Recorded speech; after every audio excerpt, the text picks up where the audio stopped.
समस्त को शुभ अपराह्न गणमाध्यम प्रतिनिधि मानक आज विजु जनता दल तरफ मु एवं आमर पूर्वतन बाचस्पति मुख्य सचेतिका आम दलर विशिष्ट नारी नेत्री उपसभापति नेत्री श्रीमती प्रमिला मल्लिक भी अच्छा एवं आपण माने जानती जे विजु जनता दल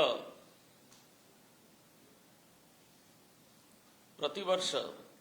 तार पदयात्रार कार्यक्रम निये आमर पूर्ववर्ती अवस्था रे जनता दल बेले ए कार्यक्रम को विजु बाबू थिला बेले निया जाए एवं नवीन बाबू निर्देश रे नेतृत्व रे ए कार्यक्रम को विजु जनता दल गला शताब्दीर शेष प्रांतरू नहीं आसुछि।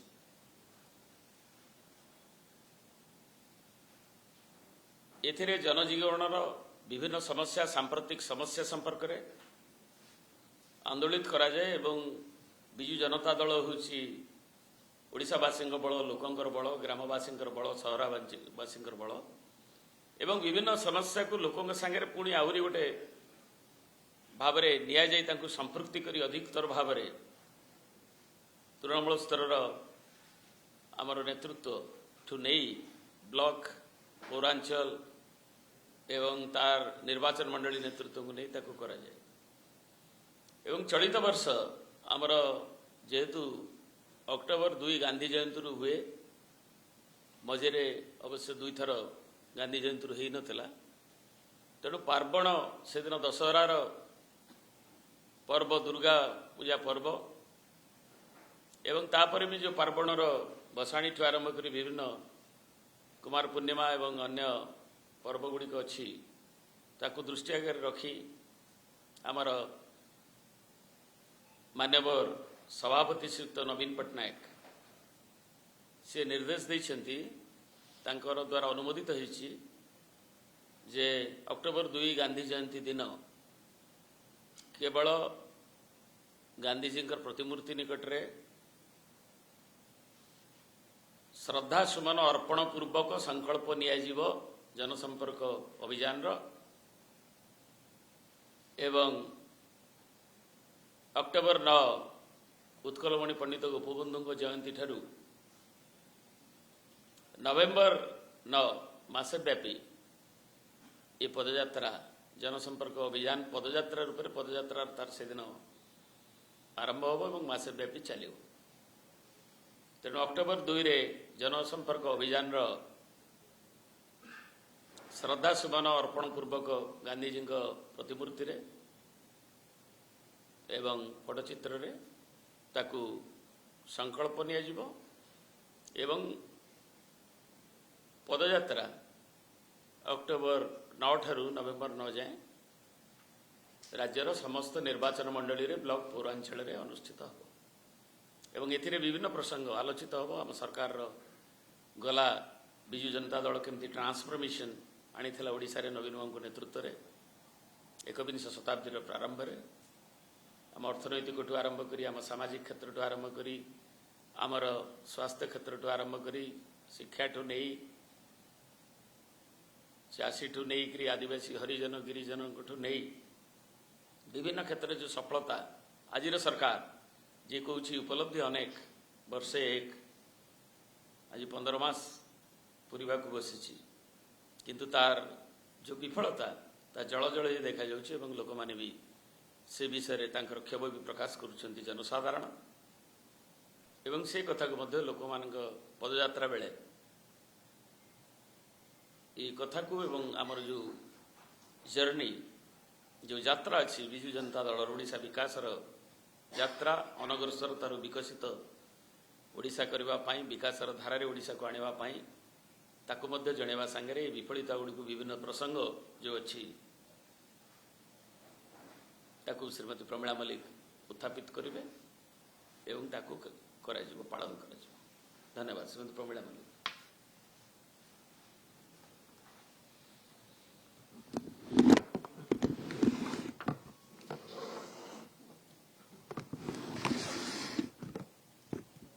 सांबादिक बंधुगण आम गणना अच्छा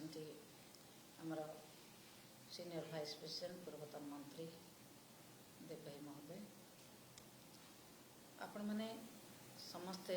जानी जे प्रतिवर्ष भली ए वर्ष मध्य आमर पदयात्रा कार्यक्रम 2 तारिख रु संकल्प नियाजिबो एवं 9 तारिख रु आरंभ होब अक्टोबर 9 रु नवेम्बर 9 पर्यंत ए कार्यक्रम अनुष्ठित हो। जो भली भाव में विजु जनता दल प्रतिवर्ष ए कार्यक्रम करुछंती आमर सभापति निर्देश रे प्रतिवर्ष ए कार्यक्रम होउची ए वर्ष मध्य होब। मझिरे कुमार पूर्णमी 7 तारिख काली पूजा बोधे 20 तारिख एमती जो पर्वपर्वाणी पड़ुची से आमे मासे व्यापी रखीछु। से भितरे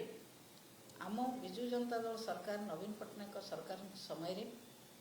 गाँ गहली हो सहर बजार हो कौन कौन कार्य होता एबे जो नुआ सरकार आसी बीजेपी सरकार ओडिया अस्मिता कथा कही परिवर्तन स्वर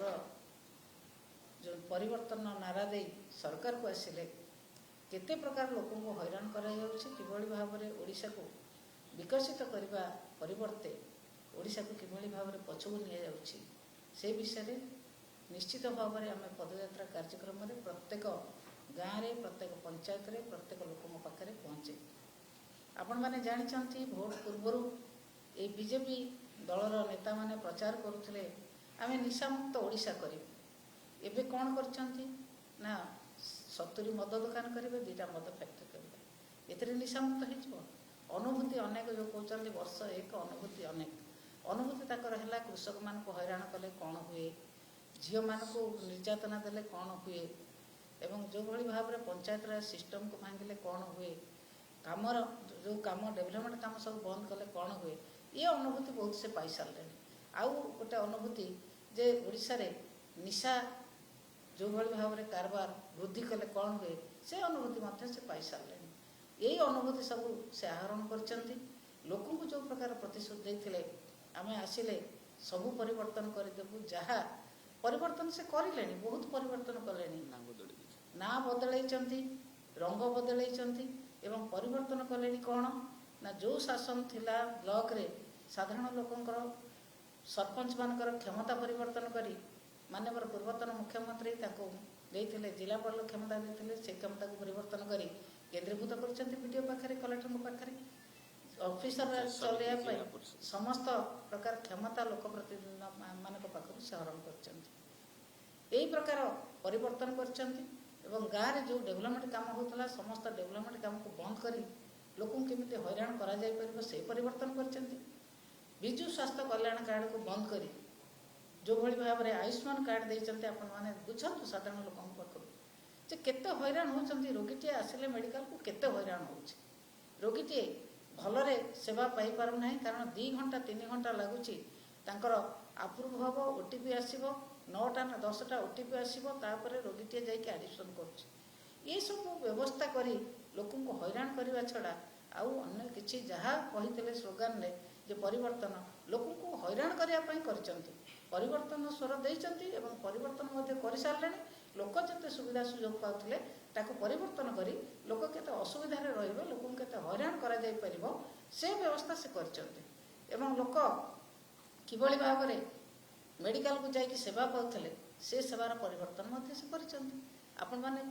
जानिचंती समस्त आपण मान माध्यम रे से लोक पाखे प्रचार करथिले कोन ना आमे आसिले सब मेडिकल रे डाक्टर दे देबो सब स्कूल रे टीचर दे देबो सब वैकेंसी पूरण कर देबो केते लोक को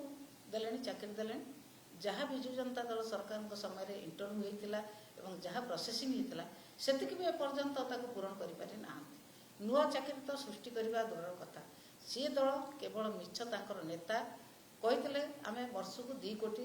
लोक को चाकरी देवु युवक युवती मान नुआ चाकरी देवु 2 कोटी जदि 2 कोटी लेखा चाकरी दे था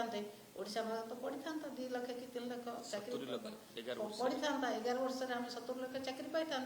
कहीं गोटे पिला तो चाकरी पाइलानी तापर नेता स्वर परिवर्तन हो गला कौन ना पकुड़ी बिकिया भी गोटे चाकरी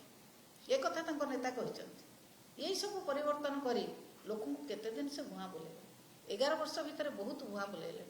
प्रथम स्लोगान देले कौन ना भारत वर्षर कलाधन को आम आणबू आणिकी प्रत्येक लोक अकाउंट में 15 लाख लेखा देदेव तापर कहले कौन ना कलाधन आनीपारू न आम जनधन योजना करदेलु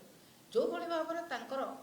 କେନ୍ଦ୍ରର ନେତାମାନେ ଯେଉଁଭଳି ଭାବରେ ସ୍ଲୋଗାନ ଦେଇକି ମିଛ ସ୍ଲୋଗାନ ଦେଉଛନ୍ତି, ତା ଦେହରେ ଓଡ଼ିଶା ଲୋକ, ଓଡ଼ିଶାରେ ନେତା, ତାଙ୍କ ନେତାମାନେ ତାଳ ଦେଇକି ଚାଲିଛନ୍ତି। ଓଡ଼ିଶା ଲୋକଙ୍କର, ଓଡ଼ିଶା ନେତାଙ୍କର, ଯେଉଁମାନେ ନେତୃତ୍ୱ ନେଉଛନ୍ତି ବିଜେପିର, ଯେଉଁମାନେ ଶାସନ କରୁଛନ୍ତି ବିଜେପିର, ତାଙ୍କର ଆଉ ଚାରା ନାହିଁ। ସେମାନେ କେନ୍ଦ୍ର ନେତାଙ୍କ କଥା ମାନିବାକୁ ବାଧ୍ୟ।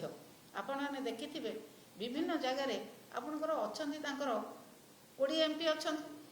କେଉଁ ଦିନେ ତ କାହିଁ ପାର୍ଟି ଖୋଲୁନାହାନ୍ତି। ସଂସଦରେ କେଉଁ ଦିନ ତ ଲୋକସଭାରେ ସେ ପାର୍ଟି କରୁନାହାନ୍ତି ଯେ ଓଡ଼ିଶା ପାଇଁ ଏଇଟା ହେବା ଦରକାର। ଓଡ଼ିଶାର କୌଣସି ଦାବି ତ କେନ୍ଦ୍ର ସରକାରଙ୍କ ପାଖରେ ସେ ଉପସ୍ଥାପନ କରୁନାହାନ୍ତି। GST କାଉନସିଲରେ ଓଡ଼ିଶା ପାଇଁ କ'ଣ ଦାବି ରହିଲା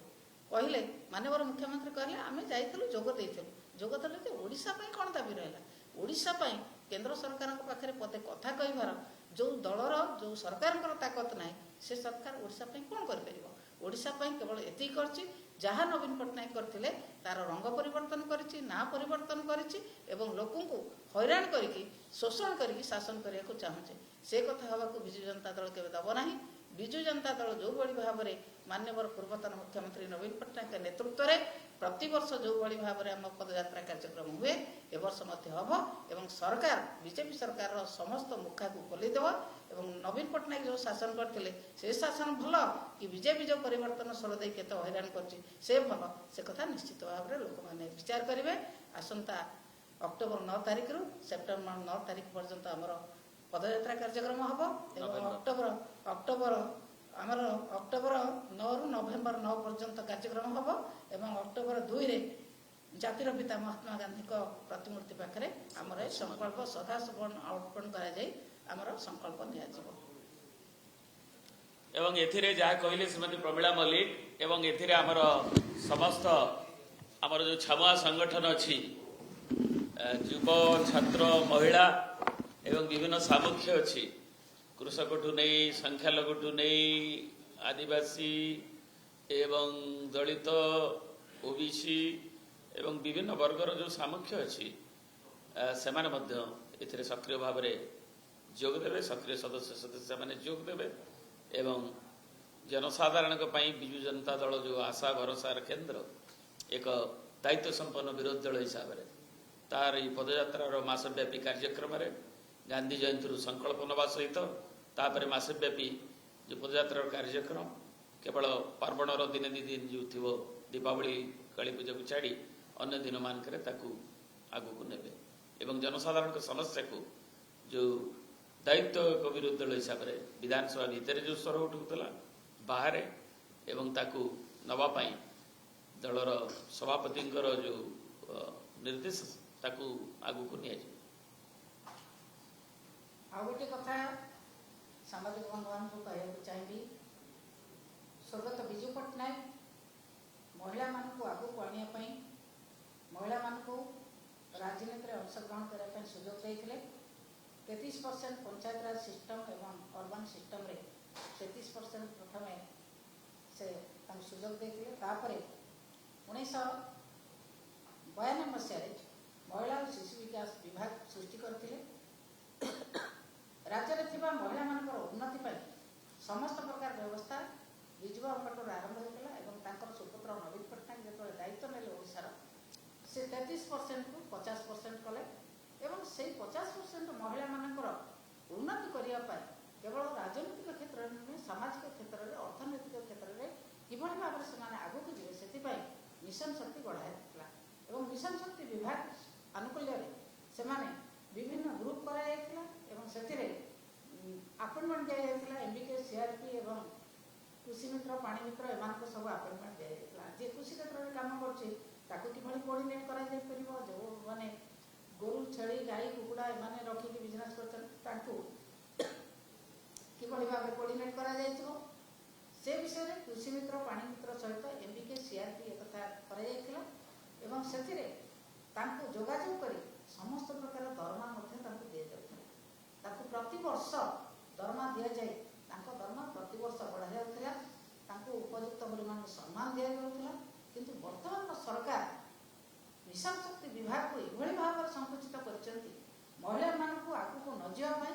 କେବଳ ଘରକୋଣରେ ରଖିବା ପାଇଁ ଯେଉଁ ବ୍ୟବସ୍ଥା କରିଛନ୍ତି, ମିଶନ ଶକ୍ତିର ବଜେଟକୁ ପ୍ରଥମେ କାଟିଛନ୍ତି। ମିଶନ ଶକ୍ତି ବଜେଟ ଥିଲା ପ୍ରଥମେ 2013 23-24 ମିଶନ ଶକ୍ତିର ବଜେଟ୍ ଥିଲା 3,316 କୋଟି। ତାକୁ 24-25 ଯେତେବେଳେ ସରକାର ଆସିଲେ ପ୍ରଥମ ବଜେଟ୍ରେ ତାକୁ କାଟିଲେ କେତେ କଲେ ନା ମାତ୍ର 1,590 କୋଟି। ଆଗେ ବଜେଟ୍କୁ ସଂକୁଚିତ କରି ତଳ ସ୍ତରର ସମସ୍ତ ମହିଳା କର୍ମଚାରୀମାନଙ୍କୁ MBK CRP ମାନଙ୍କୁ କିଭଳି ଭାବରେ ସେ ବିତାଡ଼ିତ କରିବେ ଏବଂ ଆପଣଙ୍କର EC ମେମ୍ବର ମାନଙ୍କୁ ପ୍ରେସିଡେଣ୍ଟ ମାନଙ୍କୁ କିଭଳି ବିତାଡ଼ିତ କରିବେ, କେବଳ ତାଙ୍କ କର୍ମୀମାନଙ୍କୁ କିଛି ସୁଯୋଗ ସୃଷ୍ଟି କରିବା ପାଇଁ ଚେଷ୍ଟା କରୁଛନ୍ତି, କିନ୍ତୁ ତାଙ୍କ କର୍ମୀମାନେ ସୁଯୋଗ ପାଇବେ କେମିତି? ଆପଣଙ୍କର ତ ବଜେଟ୍ରେ ପଇସା ନାହିଁ, ଠିକ୍ ଭାବରେ କାମ ହେଇପାରିବ ନାହିଁ। କିଛି ଜାଗାରେ ସେ କୃଷି ମିତ୍ର ବାଣୀ ମିତ୍ରକୁ କାଢ଼ିବେ, କିଛି ଜାଗାରେ MBK CRPକୁ ବିଦା କରିବେ, କିଛି ଜାଗାରେ EC ମେମ୍ବରକୁ ବିଦା କରିବା ପାଇଁ ଯେଉଁ ବ୍ୟବସ୍ଥା କରିଛନ୍ତି ସେ ବ୍ୟବସ୍ଥାର ଦୃଢ଼ ପ୍ରତିବାଦ ଆମେ କରୁଛୁ। ଯେଉଁଭଳି ଭାବରେ ମିଶନ ଶକ୍ତି ଚାଲିଥିଲା, ଯଦି ସେଇଭଳି ଭାବରେ ମିଶନ ଶକ୍ତି ନ ଚାଲେ, EC ମେମ୍ବର MBK CRP ଏମାନଙ୍କୁ ଯଦି ଉପଯୁକ୍ତ ସମ୍ମାନ ନ ଦିଆଯାଏ, ତାଙ୍କ ଚାକିରିର ସ୍ଥାୟିତ୍ୱ ନ କରାଯାଏ, ତାହେଲେ ବିଜୁ ଜନତା ଦଳ ତାଙ୍କ ସହିତ ଅଛି। ବିଜୁ ଜନତା ଦଳର ମହିଳାମାନେ ଏବଂ ସମସ୍ତ ଆଗୁଆ ଆମର ସଂଗଠନ ଗୁଡ଼ିକ, ଛାତ୍ର ଯୁବ ମହିଳା କୁହନ୍ତୁ, OBC କୁହନ୍ତୁ, ଆଦିବାସୀ କଥା କୁହନ୍ତୁ, ସମସ୍ତେ ସେମାନଙ୍କ ପଛରେ ଅଛନ୍ତି। ସେମାନଙ୍କୁ ସହଯୋଗ କରିବେ ଏବଂ ସେମାନଙ୍କର ଯେଉଁ ମିଶନ ଶକ୍ତି କାର୍ଯ୍ୟକ୍ରମର